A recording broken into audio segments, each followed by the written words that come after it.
Guys உங்களுக்கு ஒரு surprise இருக்குது. யாருன்னு தானே யோசிக்கிறீங்க? தோ இவன் தான் guys, vinegar culture. And then இவனுக்காக தான் 1 வருஷம் கஷ்டப்பட்டுருந்தேன், எப்படியோ கிடச்சிட்டான். இது மட்டும் இல்லாமல் கொஞ்சம் ஃபிஷ்ஷஸ் வாங்கியிருக்கேன் காய்ஸ். யாருன்னு தானே பார்க்குறீங்க?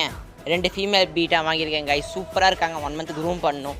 அண்ட் தென் இவங்களுக்காக ஒரு மேல் பிட்டை வாங்கியிருக்கேன். சூப்பராக இருக்குது கைஸ், குவாலிட்டி OHM வேறு. அண்ட் தென் ஒரு 1 டசன் வாலி, அதில் 2 பீஸ் அவுட் வேறு. ரொம்ப கஷ்டமாக தான் இருக்குது. எங்கள் அம்மா வேறு இதை வீட்டுக்குள்ளே கொண்டு வரக்கூடாதுன்னு சொல்லியிருக்காங்க. அதனால் இந்த ப்ளூ கலர் டப்பில் வைக்கலான் இருக்கேன். என்ன சொல்கிறீங்க? ஓகே கைஸ், மறக்காமல் சப்ஸ்கிரைப் பண்ணிடுங்க. பீட்டா வீடியோ வரும்.